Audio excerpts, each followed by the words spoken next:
Make sure to stay until the end. We will explain about common mistakes people make that can actually destroy your engine.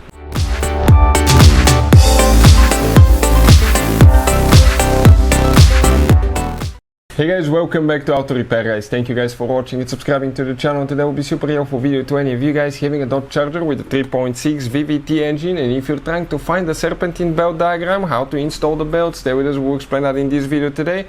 We'll talk about common mistakes people make that can actually destroy your engine as well, so make sure to stay until the end and we'll cover all that.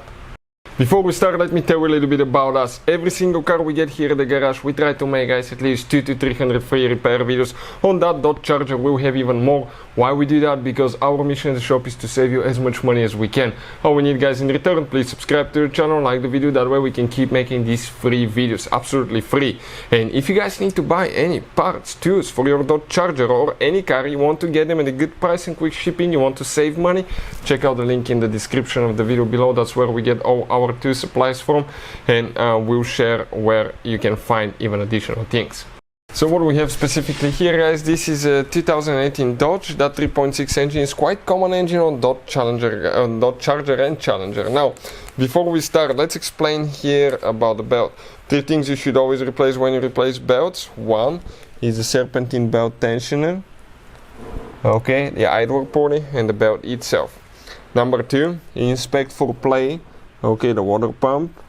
Inspect for noises, the pulley on the AC compressor. Inspect for noises, the the alternator pulley as well. Do not stick your hands in the fan. If it turns on, you will lose your fingers or hands. I recommend to always disconnect the car battery before you install the belt or even remove the belt. Before you start working on it, disconnect the car battery so the fan will not turn on. Now, on this new modern vehicles, guys, it's super important which battery terminal you reconnect first. If you do it the wrong way, you can actually, guys, cause damage to the modules, computers, electronics, and that can cost you thousands of dollars to fix. Now, when installing the belt, people make a few common mistakes. We'll explain about that as we go. This is the belt. If you need to buy a new belt, we'll put the link in the description of the video below, okay, where you can get the belt from. So what do you have specifically here? If you look, that's the crankshaft pulley, that's water pump, AC compressor, idler pulley, alternator, and here we have tensioner. So we're going to start now on the very bottom. You need a couple sets of hands. We're going to start on the bottom here, install it on the crankshaft pulley. From there it will go to the idler, to the tensioner. From there to the alternator. Oh, it came loose on the bottom. That thing is like, especially new belts are really stiff at first. We'll go through the water pump there. Once we install it, I'll show you clearly exactly what we're talking about. Now, we will install it on the AC compressor. We'll remove it from the water pump, right there. Install it on the AC compressor, trying not to flop it too much. Let's hold it here. Hold it there. Okay, keep holding.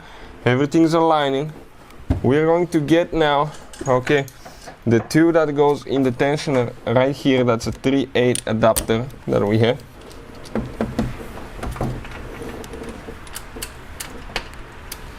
Okay, and it's counterclockwise. Careful not to hurt yourself on the clamp. Install it on the water pump.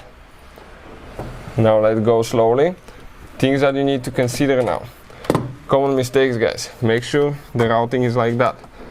Okay, you go from crankshaft pulley, water pump, AC compressor, it goes to the idler pulley right here, goes all the way to the alternator. From the alternator it comes to the tensioner pulley down to the crankshaft pulley. Make sure in every pulley it aligns in the canals, because if it's one rip off, that can, guys, especially if it's towards the inside, or even the outside, can start destroying the belt when it turns, and that can cause the belt to get stuck in the crankshaft seal. That can cause oil leaks. If you don't notice it on time, you may run your car dry of oil. If you lose pressure, it can destroy the engine, and if the belt falls off, the water pump will not work. The car can easily overheat and destroy that way too. Hopefully the video will be helpful. Thank you for watching. See you guys next time.